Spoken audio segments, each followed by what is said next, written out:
Stop with the questions. Celebrate. And then they say, is Donald Trump an intellectual? Trust me, I'm like a smart person. Yosemite's one of the wettest we've ever seen from the standpoint of water.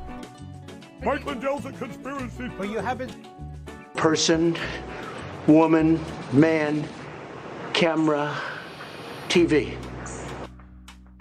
They said nobody gets it in order. It's actually not that easy, but for me it was easy. Amazing. He can't sit down. He's got a burning in his butthole. He's got a fire. He's got a flame coming out of his butthole. Big, massive dumps. Oh, I have a term for that. I call it corporate communism. Somebody sent me a thing this morning where they're talking about putting the vaccine into salad dressing. You see, this is a simple meme that you would find on the internet, but this meme is very real. You ain't seen nothing yet until you see the flaming butthole. Putting us on our knees to China. Now witness the firepower of this fully armed and operational battle station. They want to make you drink Starbucks every day from now until forever.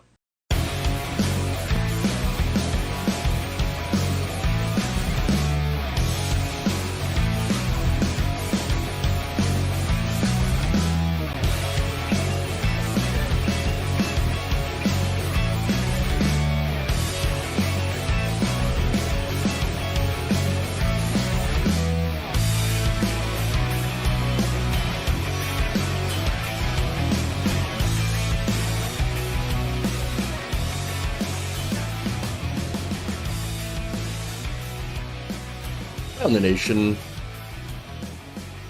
Waldorf Nation. It's Monday, you know what time it is. It's time for the show. We got a lot of stuff to talk about here related to what happened this weekend.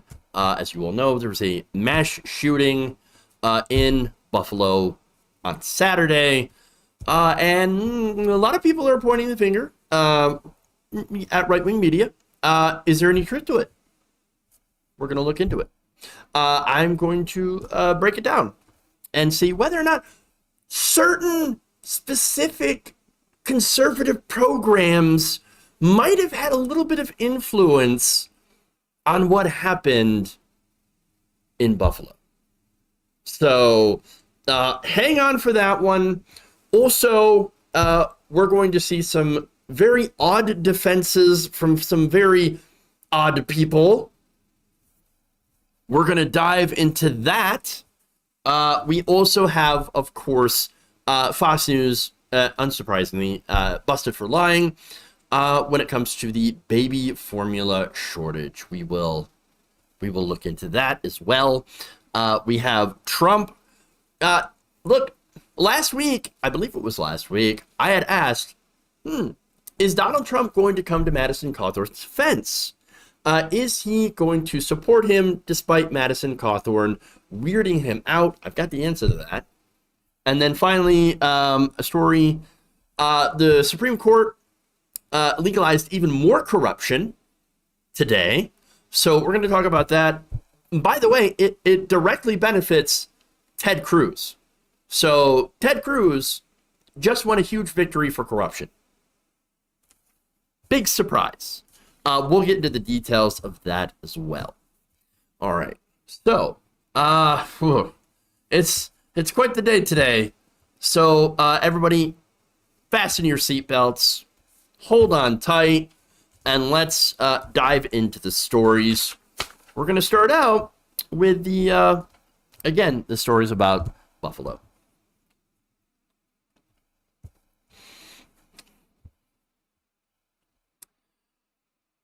On Saturday, a supermarket in Buffalo, New York, was the site of a mass shooting that left 10 people dead, 3 wounded.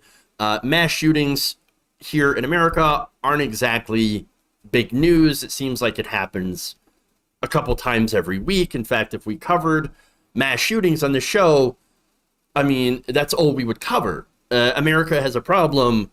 We're awash in guns, but we're also awash in white supremacy, white nationalism, and hatred. So now this story, of course, is has all of these things. Now the perpetrator, who has been taken alive, is an 18-year-old white man named Peyton Gendron. Peyton Gendron was apparently motivated by right-wing conspiracy theories spread by Republicans, including Tucker Carlson, but you also have conservative candidates and other Fox News personalities. So now, he allegedly posted a detailed 180-page manifesto, which includes racism, anti-Semitism, and anti-immigrant themes, including the white replacement theory. Now, that document, which was reviewed by Buffalo 4 News, showed that he had plotted the attack in detail down to the minute and included diagrams of his path to the store, and that he specifically targeted the Tops Market location because its zip code happened to have the highest percentage of black people. In case that wasn't clear enough, he had also written on his gun, "Here's your reparations," and then used the N-word. So, I don't know, seems to me that there's a bit of a racial motive here. Now, that manifesto also, again, includes all these different elements to it: anti-Semitism, racist memes, and again, went and cited Great Replacement many, many times. Now, what's interesting about that is that Great Replacement generally is this conspiracy theory that doesn't involve black people. So now what is it then? Well, it falsely alleges that white people are being replaced by, in America, by immigrants in caravans funded by George Soros from Mexico, from, the southern border, or even Muslim countries. And those people allegedly come here and vote for Democrats. Again, bonkers conspiracy theories, but that's what we have. That's unfortunately has taken root in the right wing. So now the document also claims that critical race theory is part of a Jewish plot and a reason to justify the mass killings of Jewish people. So as you can see, all these different things in his head, all part of some big plot. Now, never mind, of course, the fact that undocumented immigrants actually are not legally able to vote. There's no actual evidence that they are voting. And by the way, it doesn't even matter at this point because what they're doing, this entire conspiracy theory has been shoehorned, mainstreamed into right-wing media. It's now basically a main tenet of the Republican Party. I mean, yes, it's like, well, of course they're bringing in, they're shipping people in, or the Democrats are opening the border. There's an invasion, the immigrants, they're flooding in, and what are they going to do? They're going to vote for Democrats. It's been mainstreamed, everybody. Mainstreamed.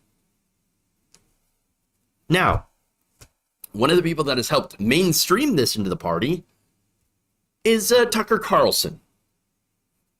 Tucker Carlson is a gigantic part of this. Now, that said, Tucker Carlson is not the originator of these different conspiracy theories. But he is a boon to the people who believe them because he platforms these conspiracy theories. And so there's this pipeline that exists on the right wing when it comes to disinformation and narratives. And I've talked about this before, right? So you have conspiracy theories that start on the fringes. For example, QAnon. A great example.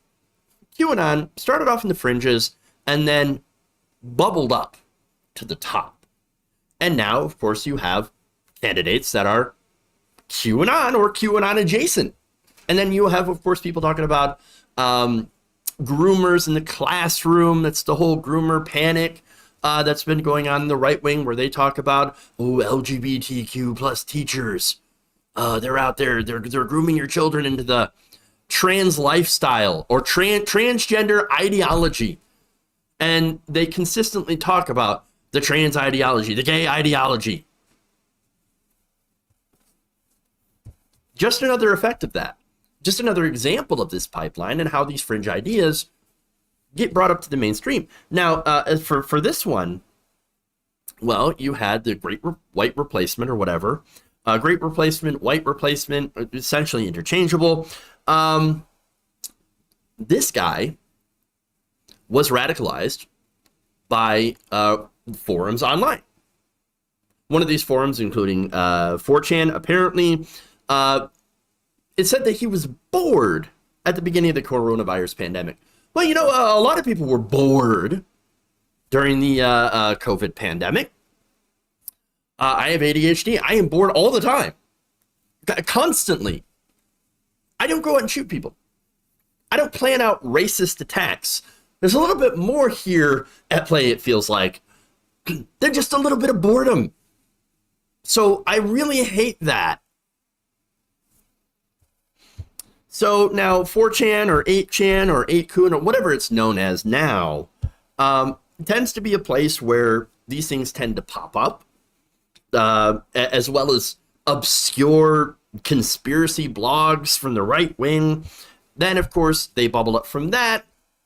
They spread online through Facebook groups and Twitter accounts, ends up being talked about by other blogs, and then InfoWars, Gateway Pundit, Warren Southern, Michelle Malkin, Nick Fuentes, all these people end up talking about this. In fact, talking about white replacement theory, I have a video here from Nick Fuentes, who is ecstatic that Tucker Carlson had begun talking about white replacement theory. Take a look. You see it already. You've got a lot of people that watch Tucker. You know, when I watch Tucker, I say, oh, he's red-pilled, but he can't say everything that he knows. Young people that are watching Tucker don't see it that way. They see Tucker dropping full red pills. Young people see, when Tucker says population replacement is a voting rights issue, there are young people that go, yep, yes, that's so true, it is. Right before I went live on my show, I watched a clip from Tucker Carlson's show. And I noticed that Tucker Carlson was saying the exact same thing that I said last night. And that's okay. And in the spirit of America First, and we've got to get used to saying this, I saw that monologue and I said, okay.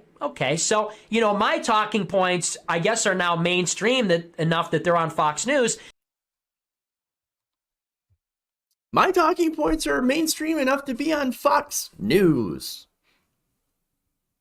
This is coming from somebody who is deeply racist and misogynistic, an overall terrible person, also virgin incel, who tends to blame women for essentially everything. But he's talking about, oh my gosh, it's mainstream now.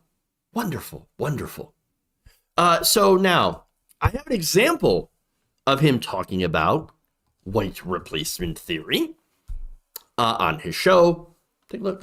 Of course, you're not working to import as many new citizens as we can into the United States to replace all the disobedient ones who didn't vote for us. In other words, you're being replaced, and there's nothing you can do about it. So shut up. The great replacement theory, it's a lie, they yelled. George Soros has nothing to do with that. Stop talking. They said we were espousing something called the great replacement theory, a well-known racist fantasy. The great replacement. They acknowledge that it's real, and they love it. This policy is called the great replacement, the replacement of legacy Americans with more obedient people from faraway countries. The great replacement plan is working. Now, I know that the left and all the little gatekeepers on Twitter become literally hysterical if you use the term replacement, if you suggest that the Democratic Party is trying to replace the current electorate, the voters now casting ballots, with new people, more obedient voters from the third world. Well, would you look at that? That is the mainstreaming of white nationalist talking points. Talking points echoed by the Boston shooter. In fact, I'm going to give you a quote here from one of Tucker Carlson's monologues. And then we're going to compare this to Gendron's manifesto. In fact, here it is. It's Tucker Carlson. When confronted or pressed for details, proponents of diversity retreat into a familiar platitude, which they repeat like a Zen koan. Diversity is our strength, but is diversity our strength? The less we have in common, the stronger we are. Is that true of families? Is it true in neighborhoods or businesses? Of course not. then why is it true of America? Nobody knows. Nobody's even allowed to ask the question. So now let's go to Gendron here. Why is diversity said to be our greatest strength? Does anyone even ask why? It is spoken like a mantra and repeated ad infinitum. Diversity is our greatest strength. Diversity is our greatest strength. Diversity is our greatest strength. Said throughout the media, spoken by politicians, educators, and celebrities, but no one ever seems to give a reason why. What gives a nation strength, and how does diversity increase that strength? What part of diversity causes the increase in strength? No one can give an answer. That right there is almost word for word, verbatim, what Tucker Carlson had been saying. That's interesting. And by the way, it's not just Tucker Carlson, it's many in the Republican Party. You have Donald Trump describing Latino immigrants as an invasion. In a speech, Representative Marjorie Taylor Greene called the elections of Representative Ilhan Omar and Rashida Tlaib an Islamic invasion into our government. Representative Elise Stefanik ran campaign ads on Facebook saying this: radical Democrats are planning their most aggressive move yet, a permanent election insurrection. Their plan to grant amnesty to 11 million illegal immigrants will overthrow our current electorate and create a permanent liberal majority in Washington. Interesting. So, this replacement theory. Right there. It's right there. It's everywhere. So, understand that this is not just a fringe. It's the modern Republican Party. It is the far right that is echoing neo-Nazi talking points. This is not hyperbole. It's fact. It's right in front of your eyes. You can see it. And if you choose not to see it, what does that say about you? No, they are using racist rhetoric, and they're getting, and by the way, they're using real issues created by corporate rule, low wages, inflation, rich people getting richer while we get poorer. Those are real issues. But they're using these issues, again, to blame on corporations, CEOs, and laws that basically help the rich keep more of their money while they extract more from you and expect more from you in order to go after the weakest people in the country that are immigrants. They have no power to fight back. That's why they target them. They have no power. There's no immigrant lobby, okay? There's no migrant lobby. There's no poor people lobby. No, it's the people with the money. It's the people that already have the power, that already have all the wealth, that are very, very concerned. Like, well, if they realize how bad we're screwing them, they're going to come after us.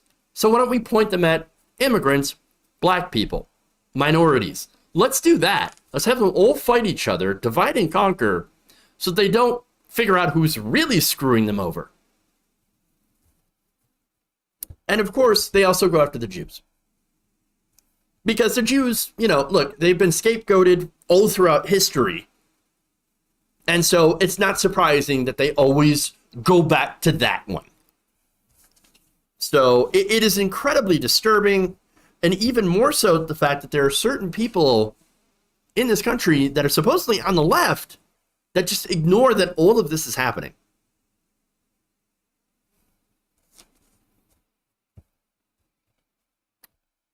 And I'm going to go into that. All right. Let's move into that segment here, because it's a who's who of ghouls, and that's what we've got going on today.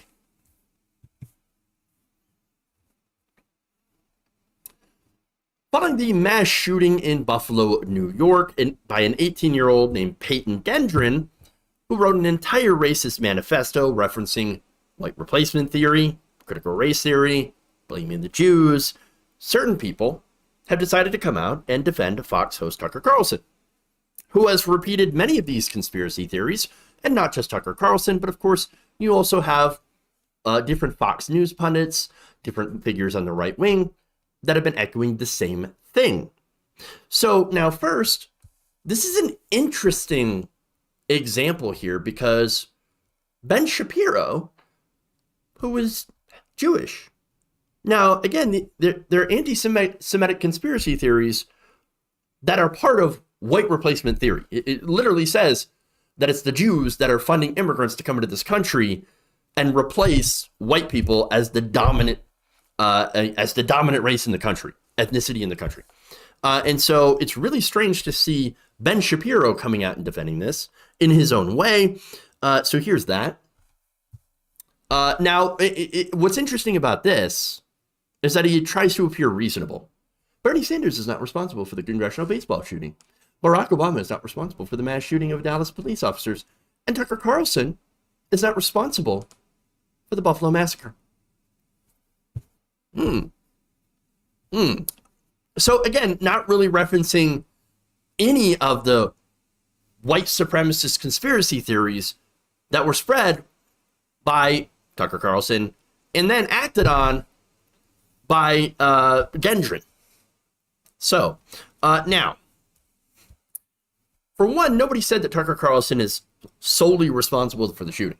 No, the sole responsibility here is the person that carried out the attack. But Carlson and others certainly inspired it by pushing that white replacement theory. Look, the guy got a gun legally, mind you, modified it illegally, drove to Buffalo, searched out a place with the highest amount of black people. He chose that because it was a more diverse area. And so that was his motivation. I'm going to shoot people who look different than me. Because, you know, I mean, I have to, of course, say, well, I'm being replaced. I'm being replaced. No, you're not. And by the way, I kind of wish people like him were getting replaced, honestly. Now, speaking of diversity, by the way, seems to be a theme on the right to attack diversity. I showed you in another segment where there was, in his manifesto, he had talked about how, why do we think diversity is strength? Nobody can answer that. And it was basically nearly a word-for-word copy of what Tucker Carlson had said in one of his segments, slamming diversity. So now, Carlson's rhetoric is that, yes, white people are being replaced by immigrants to snatch your country away from you. And then ask you going to sit back and let it happen. That's the other thing, too. Oh, now you also have Representative Elise Stefanik, who used white replacement theory in a 2020 ad. Matt Gaetz used the term directly in a tweet praising Carlson, and candidates such as Ohio's J.D. Vance have also embraced it as well. So now, if you believe that white people were being replaced by immigrants, you wouldn't also be in favor of diversity, would you? No, you would be against diversity. Naturally. So now, Ben Shapiro, going back to him, he agrees with Tucker Carlson in saying that diversity is neither a value nor a strength. Interesting. So now, I argue that it is strength. And look, let me point that out. So again, Carlson and all these right-wingers are like, nobody can answer that question. I can answer it. Turns out that when you have different groups of people with different belief systems living together in the same place, you have to make it work. What do you do to make it work? Well, you have to compromise. You have to talk to each other, right? You have to work together to find solutions to make everyone happy. You might also learn new things, maybe incorporate things that other people believe into your own belief systems, because it turns out they might actually make more sense. I know, right? Wow, strange. Now, there's also, of course, there's some inevitability of a little bit of conflict of ideas. Ideas do clash, and guess what? Guess what that's called? The marketplace of ideas. The whole thing that conservatives claim to be in favor of. You have different ideas that are competing, and we find the best ones. And in so doing, in having that marketplace of ideas, guess what? Old ideas and ways of doing things get challenged because you have people from a different perspective that have grown up in a different culture. Newer, better ideas can replace old ideas that may not have worked so well in the past, and that people had held on to simply for the fact that there was never any alternative that was offered before. People just didn't think about it. They didn't have that perspective. Now they do, because guess what? You had other people from other perspectives, other walks of life that have informed you and said, hey, wait a minute, that doesn't make sense. We do it here in this, where I'm from, this is how we do it. Oh, interesting. Interesting. Now, look, there are plenty of examples in our own culture where we have taken ideas from other cultures. For example, our own system of government came from a multitude of different ideas from other cultures. In fact, the Greeks, with some of their ideas on democracy, influenced how our governmental system works, as well as indigenous people. For example, the confederation of the original 13 colonies into one republic was influenced by the political system developed by the Iroquois Confederacy. Interesting. Turns out that's diversity. And what did we do to the Iroquois? Well, for their contribution, well, that's another segment. But anyway, not to get too far off track, let's go back to the defenders of Tucker Carlson. Unsurprisingly, next, we have Glenn Greenwald. That man has fallen so far off to be a contrarian.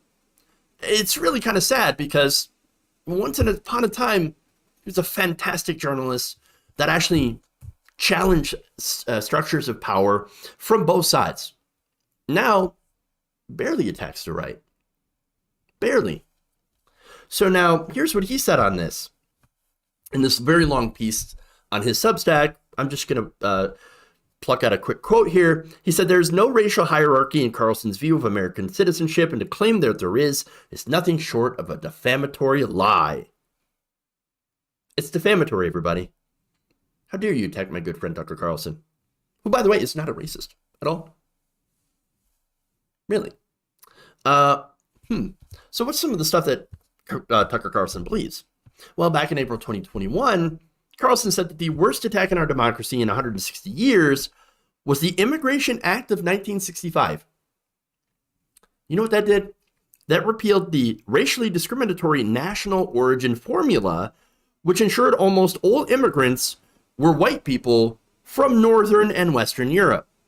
So, yes, the United States, this goes back to why we need critical race theory in the classroom.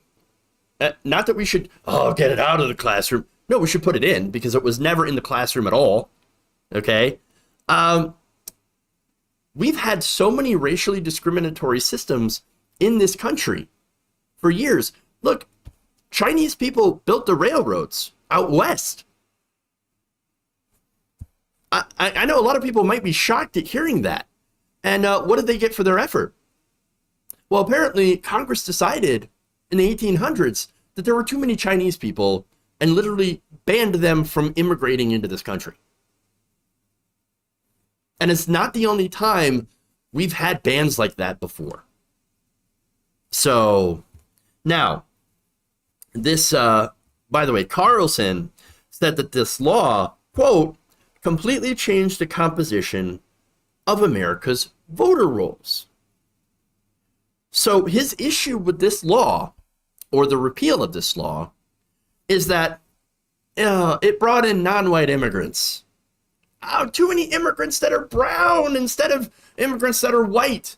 See, understand that when it comes to immigration, you hear from right-wingers like, no, you don't understand. We're not anti-immigrant. No. And partly they might be correct, because they want white immigrants. That's all they want. Now, of course, and people from like Norway or Norway, right? So now the average Norwegian, why would they want to come here? They have healthcare there. They don't have nearly as many mass shootings there. They have all sorts of great reasons to stay in Norway. Why would they want to come here? Doesn't make any sense. But they want those people here. If they're going to have any immigrants, it's got to be white people. white Europeans, black people, or brown people do not apply.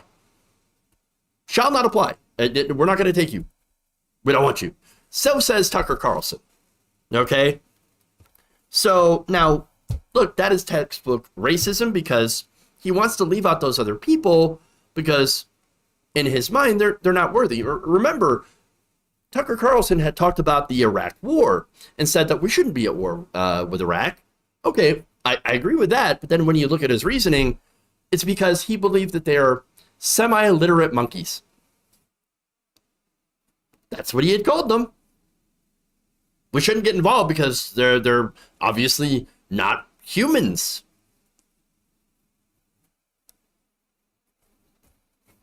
That's who Tucker Carlson is.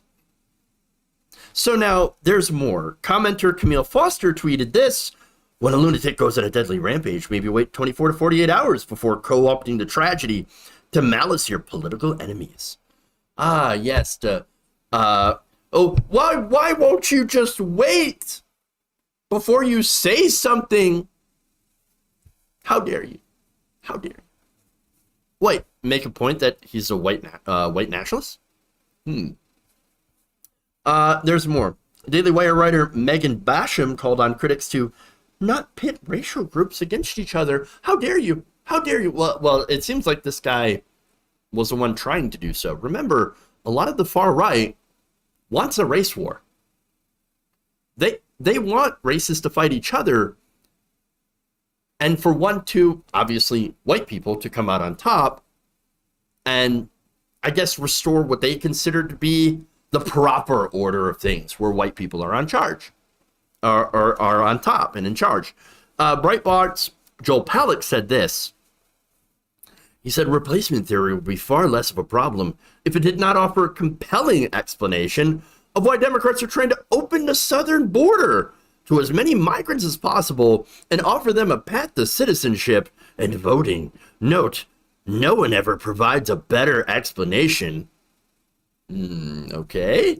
How about the fact that, I don't know, it's kind of the right thing to do, especially since a lot of U.S. foreign policy has made a lot of migrants and immigrants. Our corn industry, for example, heavily subsidized by the federal government, had made growing corn in Mexico unprofitable. You can't make a living doing that because our government subsidizes that industry so much. It drove them all out of business. Where are they going to go? What are they going to do? Oh, they're going to become immigrants and come to a place where they actually have some financial opportunity. And also, of course, our drug war targeting Central America as well as Mexico, drug gangs, corrupt governments. You also have this history of the United States doing CIA coup plots against leftist leaders in the global South. You have all of these things that have happened, right? So I think we bear a little bit of responsibility to taking in some of the refugees from the situations that we created. But he continues to clarify for the illiterate and malevolent. This is what I'm commenting on, not the shooting, but the predictable attempt to exploit the shooting to censor debate and opposition. What are we talking about? What's being censored here? What's being censored? What debate and opposition being censored? Show me one example of that. One example.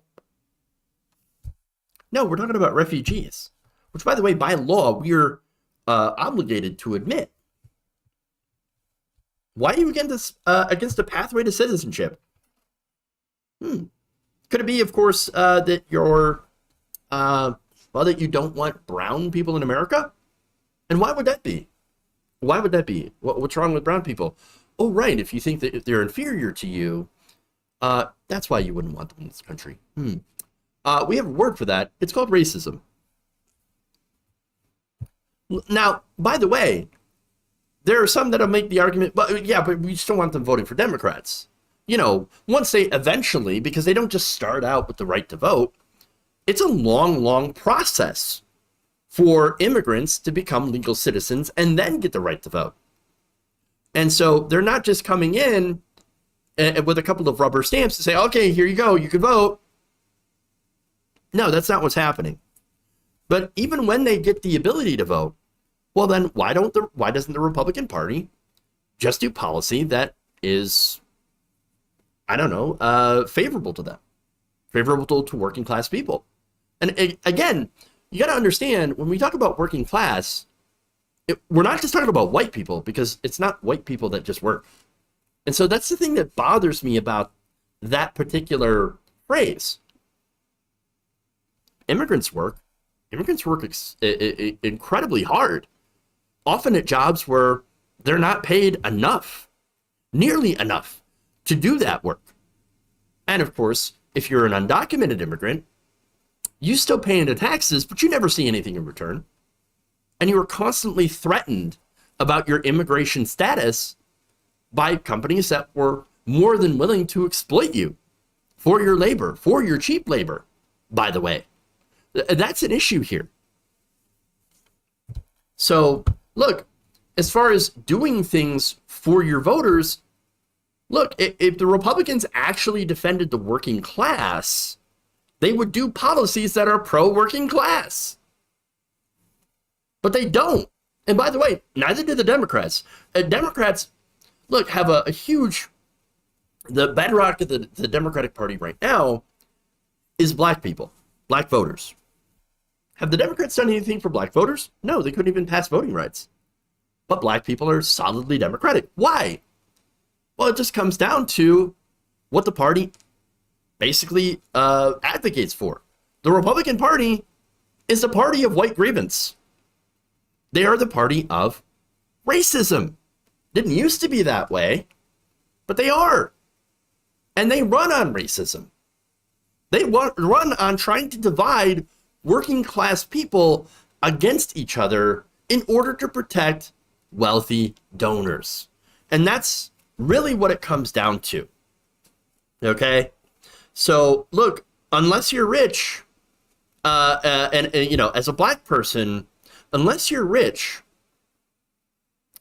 then, you know, we don't care about you. And if you are rich, if you're a rich black person, then please, by all means, come to the Republican Party, they say. But at the end of the day, you're still a tool. You're still a tool. And if you're not rich, as I said, then, well, we hate you. We hate your urban culture. We hate your music. And we think you're all criminals. And by the way, we're going to benefit, we're going to profit off of putting more of you in prison because we can. So the next one here is, the next example is pretty bizarre. This is somebody who says that she's a leftist. Easier for progressives to blame Tucker Carlson for the Buffalo incident rather than the core issue of U.S. imperialism. Nothing is as fascist as that, but then they'd have to admit that they don't care about foreign policy and only want a virtue signal, not actually change the system. Okay. So, again, this is bizarre. How exactly does this tie directly into foreign policy? Again, this happened in New York by an American who did this, who was radicalized online by right-wingers, by the far right. What? Now, look, if you do want to draw, because there is a certain underlying theme between imperialism and white white replacement theory, and that's, of course, white nationalism, white supremacy. Sure. Now, again, both are bad, obviously, but there are no progressives out there that are saying, oh, no, you understand, imperialism good. No. Now, look, if you're also saying, hey, look, progressives haven't been really great on foreign policy or trying to get out our foreign policy message or even having a coherent foreign policy message, I think that's very true. I think that's true. I think foreign policy is a definite blind spot when it comes to the left. That said, there is a current group of people who claim to be on the left that basically just go around saying everything America does is bad. No, America does yes, bad things. We tend to over focus, I think, on the bad that we do across the world because we have done a lot of bad. We also do some good things. Again, talking about things like foreign aid, helping other countries, with supplies and things like that, food and things like that. And so there is good, but generally a lot of our foreign policy, we rightly point out, is not so great. Involves more military than anything else. And the military budget, I mean, look, we spend over $700 billion a year on our military, whereas the foreign aid budget is about 1% of our budget, or I should say less than 1% of our annual budget. And so, yes, huge disparity here. And so, yes, we do need to be much, much better when it comes to foreign policy. We need to take a Michael Brooks approach and try to build up a cosmopolitan left that is worldwide. And so it's to make sure, by the way, that we can build a worldwide leftist movement to avoid that exploitation, and also to avoid becoming nationalistic in our leftism, because that's not leftism. Okay, so now let's move on, right? So, and by the way, notice how Caleb Maupin, so-called communist, right, hardly agrees with that pretty big Stretch Armstrong take, blaming progressives, punching left. So, and now I do also have to note that Fiorella and Maupin really would love to be on Russian state TV. That is something that they would love to do. Interesting. So now, one more thing here. Going to the Fox hosts. They have been pushing this for a long time. White replacement. Laura Ingraham told viewers in 2018 that Democrats want to replace you, the American voters, with a newly amnestied citizens and an ever-increasing number of chain migrants. During a monologue on her program last year, she also called immigration an insurrection that seeks to overthrow everything we love about America by defaming it, silencing it, and even prosecuting it. This is an organized mob funded by billionaires. A reference to George Soros, of course, and it's supported by celebrities. Jeanine Pirro has also echoed the tenets of the replacement idea during her appearance on her radio program in 2019. She said liberals and Democrats were pursuing immigration policies that are a plot to remake America, to replace American citizens with illegals who will vote for the Democrats. Bill O'Reilly, who was formerly occupied Carlson's spot, told Fox News' Sean Hannity in 2020 on his radio show that undocumented immigration would cause traditional America to vanish. Of course, the late Rush Limbaugh in 2018 said that immigration from Central America was intended to dilute and eventually eliminate or erase what is known as the distinct or unique American culture. This is why people call this an invasion. So, look, to ignore how Fox News and right-wing conservatives have pushed this hatred out in the airwaves, as these examples that I have given you have, and how it does have an impact on people, not just on elections, by the way, because mainly what they're doing is pushing this out as a political tool to get people out in the midterms to vote for them, or in the presidential races to vote for them. But it also, again, has an impact on people going out and perpetrating racist violence. Ignoring that is incredibly dangerous. And at the end of the day, invites more radicalism like we've seen today. And what we've seen over the weekend.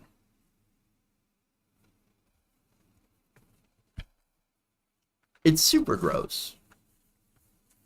All right. Moving on. Let's go to the next story here.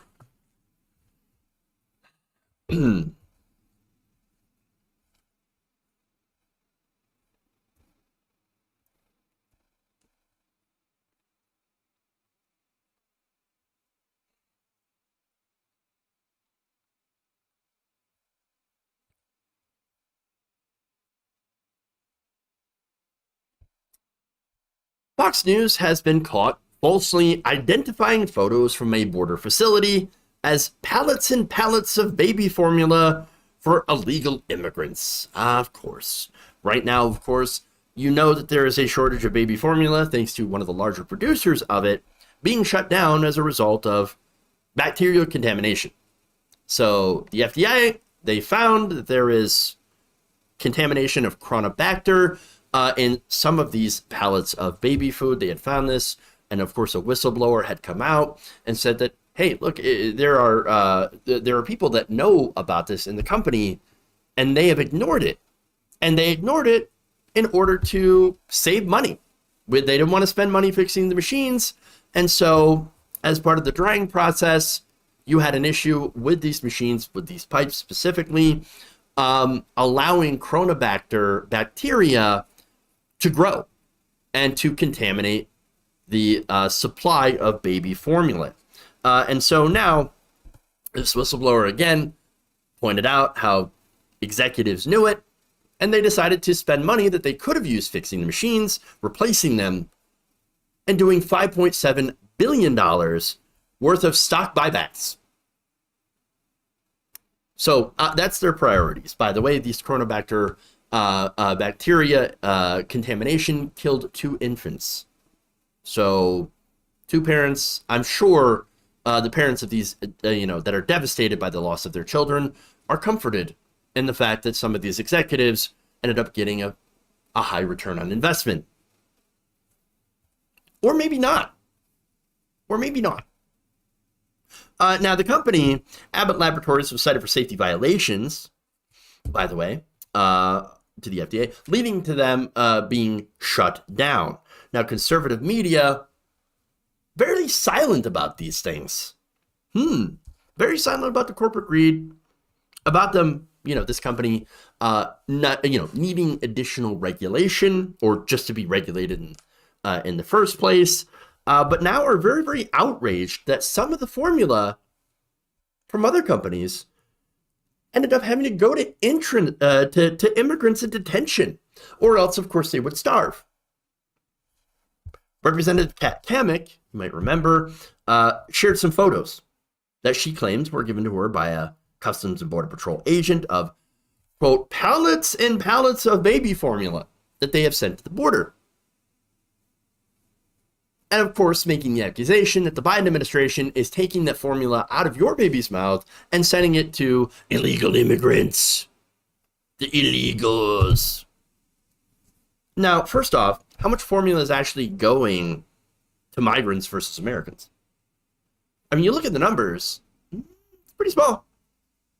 I mean, so there's actually about 3.5 million babies born in the U.S. per year. In this country. Now, that's versus the 1,000 children from ages ranging 0 to 18 years that are taken into Border Patrol custody. That were taken in March, less than 1,000. So it's not like a huge amount of those children need baby formula to begin with. There is a small amount. Now, secondly, of course, what are the parents actually supposed to do when they're in detention? They can't just leave. That's literal. It's detention. They can't leave. They can't go to the store. They can't order online. They don't have any of the resources that American children have. Again, if you're a regular person and your store is running low, you can try to order it online. You can go to a different city. Yes, it's annoying. It's an inconvenience. But you actually have those options. People sitting in detention do not. And by the way, third, it would be horrible, but also against the law, illegal to starve immigrant babies. And it's amazing that I have to point that out. But if you're a pro-law and order conservative, it would be against the Flores settlement to not feed the babies that are in detention. Whether or not you're like, oh, but they broke laws to get here. But okay, you would be breaking laws if you deny them food, because you have to feed them by law. Again, it's amazing that you have to make that argument from a law perspective, right? Because they don't understand, they don't think that these babies are human and deserve food. So now, again, that's the perspective from Fox News, right? Now, here's the thing. Of course, it turns out that they lied. They lied about the pallets and the pallets. Some of these photos were misidentified on the air, particularly, again, Hannity, Fox and Friends. In fact, I'm going to show you the videos here of them talking about this. Take a look.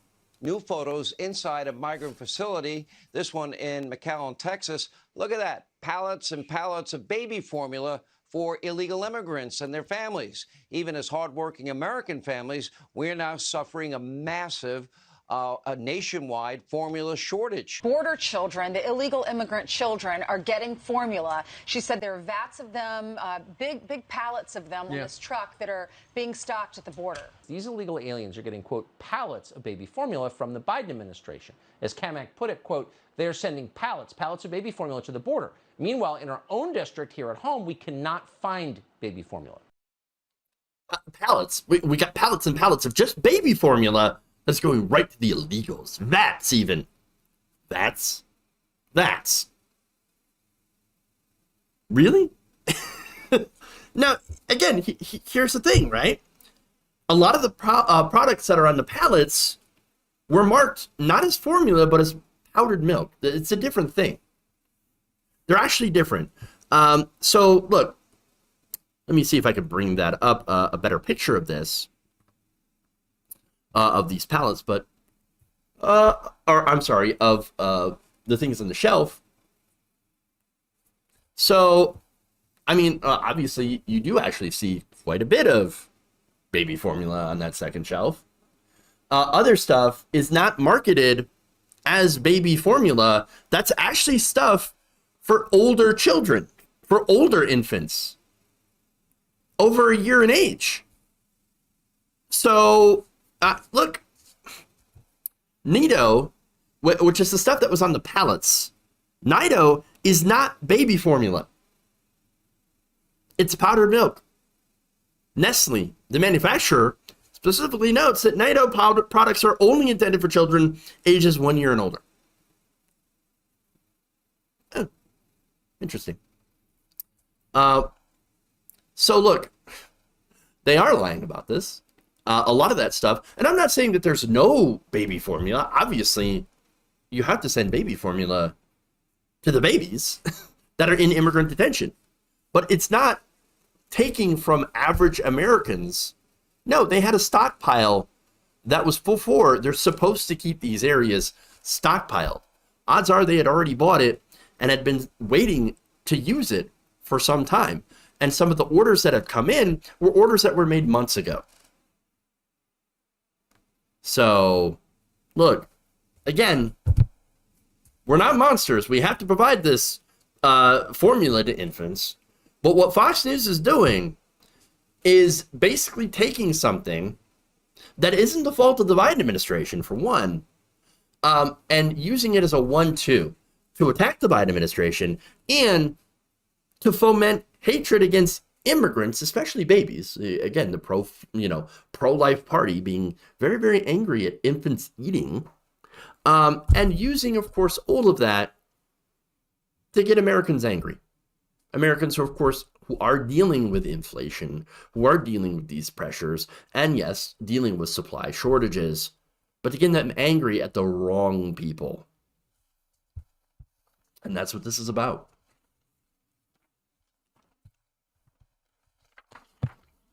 Okay. A couple quick segments here.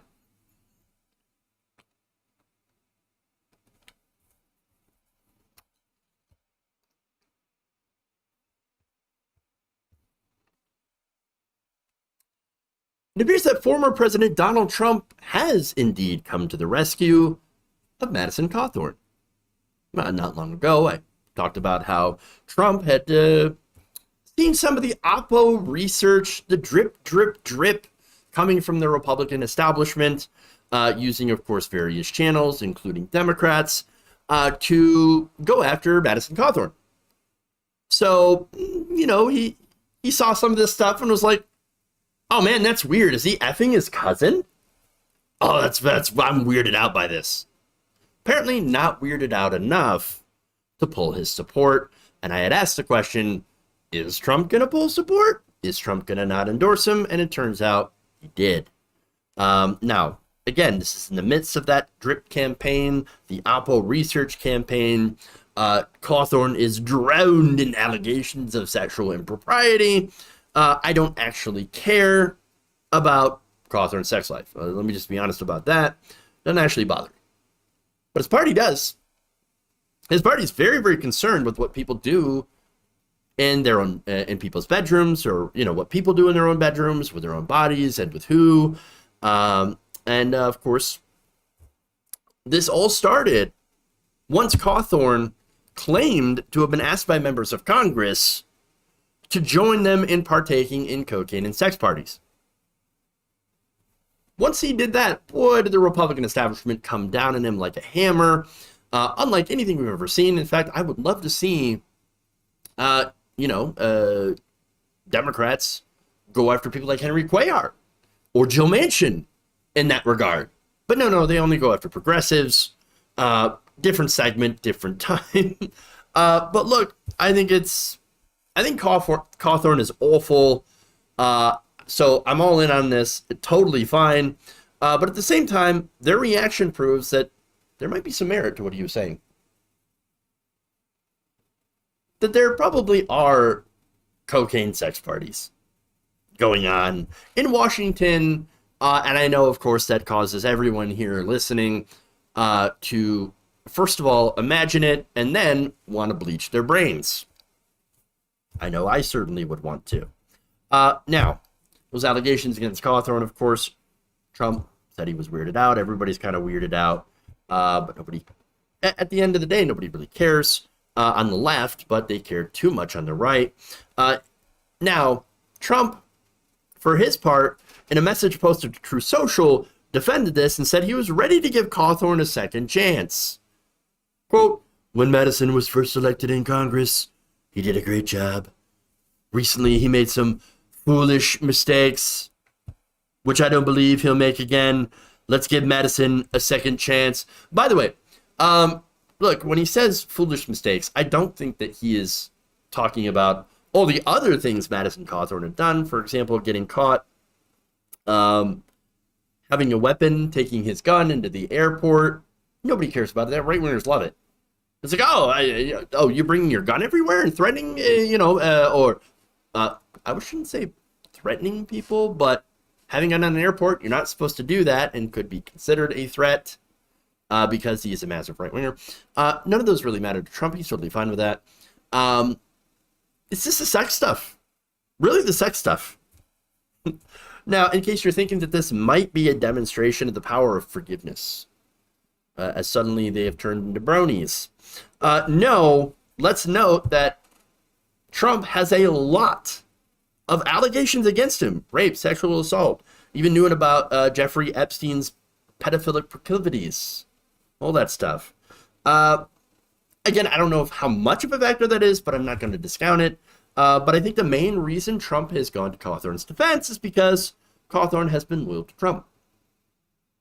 And, by the way, is being attacked by the same people that generally don't like Trump. So, again, you have Kevin McCarthy, who had so many tapes out now of him saying that Trump could be 25th Amendmented or removed using the 25th Amendment, as well as, of course, saying that he hopes, Mitch McConnell saying that he hopes the Democrats take out Trump during the impeachment, all of that stuff, right? Now, maybe he says that and says, oh, the same people that went after me in private are coming after you. Oh, Madison, you might be a weirdo, but I don't really care because I'm a weirdo too. I will defend you because you are loyal. And if you win, then you owe me a big one. So there's always that. I think that's mostly what it comes down to. So I guess I told you to find out, and we might find out what the answer is, and it looks like we have the answer. Fun. All right, one more story. Corruption. Let's do it.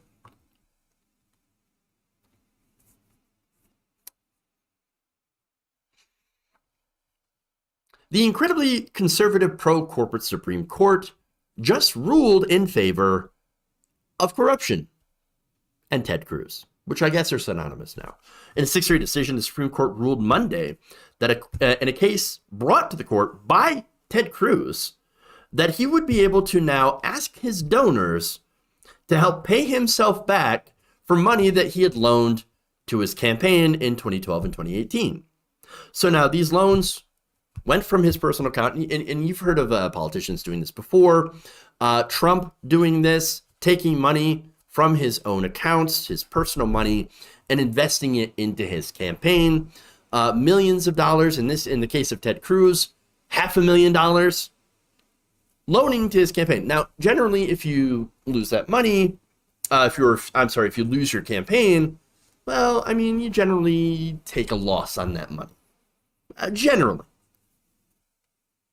Not anymore, though. Not anymore.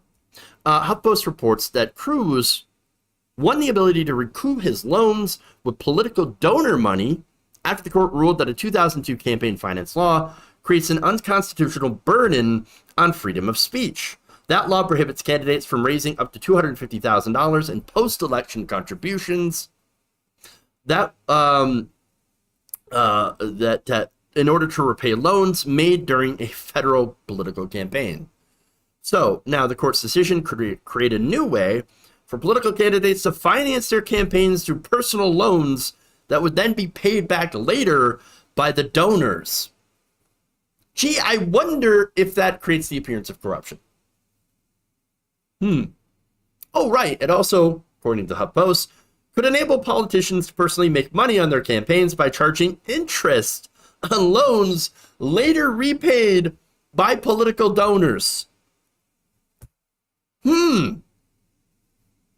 That seems to be the most insane things. I wonder who's going to talk about this today. Mainstream media going to talk about this? Conservative media going to talk about this? No, of course not. I mean, I think about it this way. It's insane that you can loan your political campaign your own money, and then charge interest on the loan that you just made to your own campaign for political office, and then beg the donors, hey donors, repay me for the money that I loaned to my own campaign. Gee, will this create corruption? Gee, I don't know. Probably. Very, very likely that it will. And now the most telling thing here is how Ted Cruz planned this. So look, Cruz, this case is called the FEC versus Ted Cruz for Senate. And what it did is that he had filed this in the final days of Cruz's re-election campaign in 2018. Now in 2018, the conservatives have basically won the Supreme Court. And look, they had Trump in office, so basically a Supreme Court spot was almost guaranteed. They already had Neil Gorsuch, and I believe they already had Kavanaugh at that time, and all they needed was one more, which they then got when Ruth Bader Ginsburg passed away. And so I don't remember what year that was. Was that 2019? Bad with dates. Nonetheless, he saw an opening and was like, oh, we have a conservative pro-corporate Supreme Court? Oh, yes, I'm going to file this lawsuit to allow me to beg my donors, the Mercers, to repay me for loans that I gave my own campaign. So now he took out $260,000 to loan his own campaign against Beto O'Rourke, choosing the amount on purpose because it was $10,000 over the limit on post-election fundraising aimed at paying off personal loans. His intention in making the loan was to challenge this in court, and by winning, he gets to not only recoup the $10,000 over the limit he loaned himself, but another $545,000 he had loaned his campaign in 2012 and had not recouped. That limit, by the way, was intended to curb any corruption as part of the 2002 McCain-Feingold bill. The justification for these limitations is that post-election contributions to a candidate, particularly a winning candidate, to help them pay a loan present an increased potential for corruption or the appearance of corruption, because when a campaign uses a contribution to repay the candidate's loan, every dollar given by the contributor ultimately goes back into the candidate's pocket, the Justice Department argued in a brief to the court. And he would be right. It is a literal payoff, is what we have. Now, the DOJ also argued a post-election contributor also usually will know whether the recipient of the contribution has prevailed in his election. The contributor therefore can know rather than merely hope that the recipient will be in a position to do him favors, official favors. Elena Kagan also noted this, joined by Justice Stephen Breyer and Sonia Sotomayor, saying, and as they paid him, so he will pay them. In the coming months and years, they receive government benefits, maybe favorable legislation, maybe prized appointments, maybe lucrative contracts. The politician is happy, the donors are happy. The only loser is the public. Of course, this is exactly what's been going on anyway. It inevitably suffers from government corruption. In striking down the law today, the court greenlights all the sordid bargains Congress thought right to stop. Gee, I wonder if those bargains included SCOTUS seats. Ted Cruz, again, voted to confirm 3 of these justices: Amy Coney Barrett, Neil Gorsuch, and Brett Kavanaugh. And now, as a result, guess what? He can now raise $500,000 to put back into his pocket. Gee, what a return on investment that he gets. A win-win for them. All while the same court is ripping reproductive rights away from millions. The Supreme Court, like the rest of Congress, is 100% corrupted. 100% corrupt. I mean, for a generation, we're not going to be able to go through the courts. It's just not going to happen. And if you think the Democrats are going to do anything about it, well, guess what? Democrats also loan money to their own campaigns and also have big corporate donors. They are not going to do a damn thing about this so long as that money train continues to go choo-choo right through the country. Right through the heart of what this country was supposed to be. This is sad and disgusting. It is absolute corruption. We can no longer count on the court or the Congress to represent us, to represent people and not corporations. We have to go around them and use the Constitution. It's the only tool that we have left to try to outlaw money in politics, to get rid of it. We are not going to see Democrats pack the court. That is not going to happen. The only way is to get a constitutional amendment. If we don't, that's the end of the country. It has become a bonanza, a free-for-all for all the corporate donors, the owner donors that really run this country.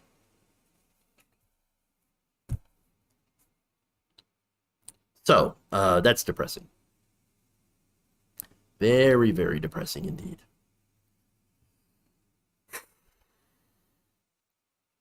Sorry to leave you on that note, but it really, really, really is a disaster. We are not winning. We are not winning. We, the American people, have absolutely lost. Progressives in the woods, no power. Corporations and the people that they have bought, I mean, they run the show now. we got to fight. And in order to change the Constitution, to amend the Constitution, or else, we're not going to do anything. We're not going to make any sort of progress. All right. Okay, so now let's read some super chats here. Let's see. Dango Bango says, Nick tried to lose his V card, but SW wouldn't go near him because of how creepy he is. It's blowing up on Reddit. Funny. Disgusted in the Hasidic community in NYC, agree with the neo-Nazis and Republican Party, says Dango Bango. Yeah. $2. 2 says, I'm not even surprised anymore how the right-wing grifters continue to cover for their evil intentions and agenda. Keep up the good work. Stobian Dragon points out that they put billions into the economy. Gabby Mathis says, very kind to support the membership TDR. By the way, congratulations, John Adirola on the Webby. Sex workers. Well, I mean, what good sex worker would take a bullet on that one? Like, all respect to the sex worker community, right? They know. They're smart enough not to go lower their standards for Nick Fuentes. High standards. Good. All right. Madi Darno says, on a long enough timeline, our side, that's the people wins. Let's work together to make that happen sooner rather than later. Peace and love. Yeah. Look, like I said, ultimately, you're right. It's just right now, we have, I mean, we're in the dark. We're in a bad place. We're in the dark place. It's just as we said, the Democrats went back to brunch when Joe Biden had won. And white nationalism, white supremacy is all over the country. It is unchanged. The conditions that foment neo-Nazism, unchanged. And so, yeah, we're having a bad time. The country, not good.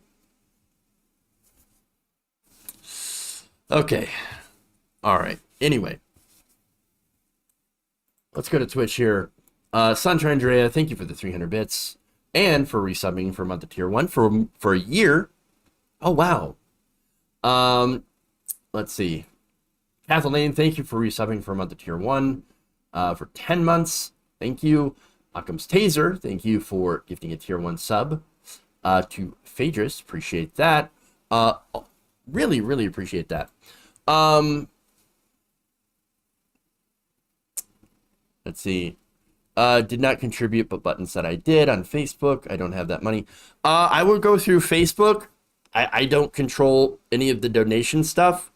But I'll go through and check to see if I can cancel that.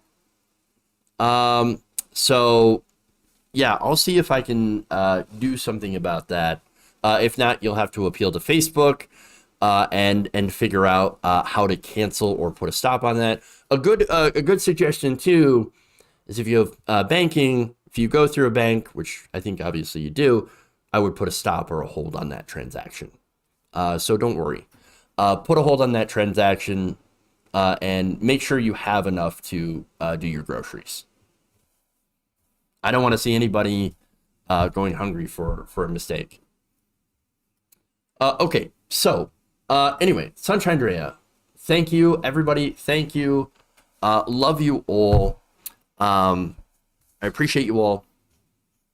Love you. And remember, change begins with you. Good night, nation. We'll see you all tomorrow.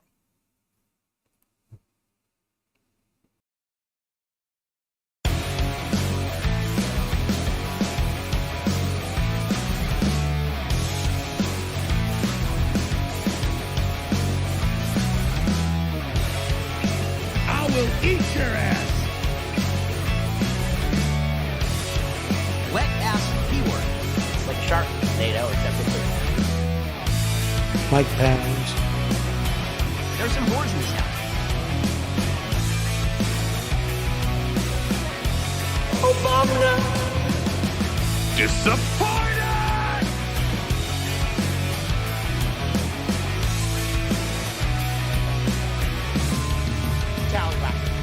It's not a salami sandwich. It's a viable baby in the womb. They're kicking me out the door. They're kicking me out the door.